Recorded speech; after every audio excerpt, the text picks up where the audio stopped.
As Olimpíadas, elas são um evento historicamente constituído como um evento político, gente. Tem uma galera que viaja na internet e gosta de dizer assim, não vamos politizar os jogos. Gente, não vamos despolitizar os jogos, uma vez que é impossível fazer isso. As Olimpíadas são e sempre serão um evento político.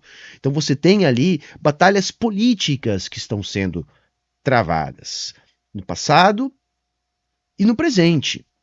Eu trouxe aqui o exemplo mais clássico para a gente introduzir esse assunto, que é o exemplo das Olimpíadas de Berlim, de 1936. Esse pódio aí, que vocês estão vendo na imagem, é possivelmente um dos mais icônicos das histórias, né?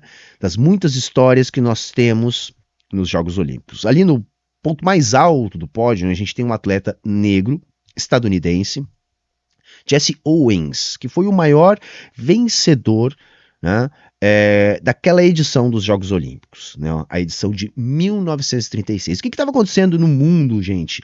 Mais especificamente em Berlim, em 1936. Nós estávamos diante do regime nazista a plenos pulmões. E a Olimpíada de 1936 foi utilizada, né, por Hitler como um evento de propaganda do regime. A ideia dele era provar a sua tese da superioridade da raça ariana. Então, por isso que essa cena aí com o pódio do Jesse Owens é uma cena tão icônica. O Hitler criou uma grande festa para receber as Olimpíadas na Alemanha em 1936. Criou aquilo que depois se institucionalizou como cerimônia de abertura dos Jogos Olímpicos, num formato que a gente tem mais ou menos até hoje, com as delegações ali desfilando. Espalhou cartazes, construiu um grande complexo olímpico. A ideia era provar para o mundo a superioridade alemã, né? E foi, de fato, a Alemanha a vencedora no quadro de medalhas daquela edição. Claro, se fala muito nos casos de doping, tá? Mas eu vou voltar a falar disso depois. Nessa época, de fato, rolava muito esse tipo de coisa, tá? Mas esse atleta em específico, ele conseguiu dar um grande tapa de luva de pelica no Hitler, né? Ele vence, né, 4 medalhas de ouro, né, sendo até hoje um dos maiores atletas olímpicos da história, né? Ele que é um negro estadunidense, e não só ele venceu 4 medalhas de ouro, como venceu no atletismo as principais provas. Ele venceu os 100 metros rasos, os 200 metros rasos, o revezamento 4x100 com a equipe dos Estados Unidos e a prova do salto, que é justamente essa aí que vocês estão vendo, o pódio. Nessa prova do salto, existia um alemão que está ali em segundo, fazendo a saudação nazista, que era tido como grande favorito, menino dos olhos do Adolf Hitler, que estava no Estádio Olímpico de Berlim para a prova do salto, que acabou sendo vencida pelo negro, que é aquele que os nazistas diziam serem inferiores, né? Então a Olimpíada de 36 em Berlim, ela tem muitos casos, como por exemplo a prisão de cerca de 800 ciganos, né? A perseguição aos negros, porque a gente lembra muito, evidentemente, por causa do Holocausto, dos judeus, mas não foram só os judeus perseguidos pelo regime nazista, né? A gente teve os negros, os homossexuais, a gente teve os ciganos e os comunistas. Todos eram alvo, né, do regime de segregação que estava sendo instituído pelo Hitler. Então é um movimento político muito forte que se estabeleceu a partir desses jogos. Não só a partir daí, mas aí se intensificou. Aqui a gente tem a imagem, tá, do Cramunhão aí sentado no estádio para acompanhar as provas, né? Então foi um momento muito marcante das Olimpíadas. E as Olimpíadas, gente, né, ou melhor, os Jogos Olímpicos, uma vez que Olimpíadas é o nome que a gente dá período, né, entre uma edição e outra dos jogos, a gente sempre teve, historicamente, uma disputa política acontecendo ali. Na Guerra Fria, essa disputa política ficou muito flagrante entre Estados Unidos e União Soviética. Por isso que eu quero trazer aqui para vocês, tá, o quadro de medalhas que nós temos dos Jogos Olímpicos. Reparem bem que a União Soviética ainda aparece em segundo lugar. Até hoje, gente.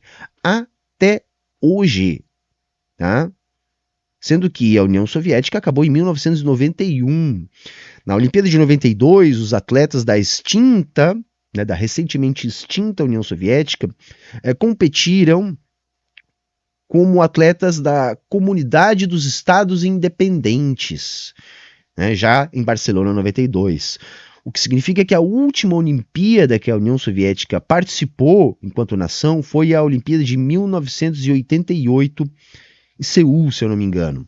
E vejam que até hoje a União Soviética ainda ocupa o segundo lugar no quadro de medalhas. É um troço absurdo, tá? Como que a União Soviética utilizou as Olimpíadas para fazer propaganda do regime socialista, né? Com muito sucesso. Tanto é que das 9 edições, sim, em apenas 9 vezes a União Soviética competiu nas Olimpíadas, tá? Porque, por exemplo, em 36, nos Jogos de Berlim, a União Soviética não participou. Então, nas 9 edições dos Jogos que a União Soviética participou, em 6 delas, a União Soviética foi a maior medalhista olímpica.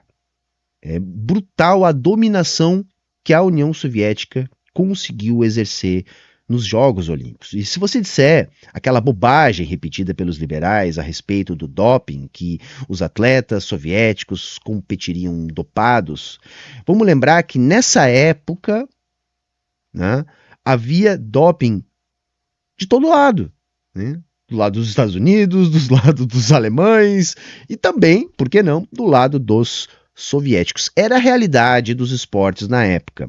E nessa realidade, a União Soviética demonstrou uma dominação absurda, tão grande que até hoje ela está a mais de 100 medalhas de ouro à frente da Grã-Bretanha, que é a terceira no quadro de medalhas. E quando a gente vai olhar para os maiores medalhistas olímpicos da história, tirando o Michael Phelps, que eu acho que não é um humano, né?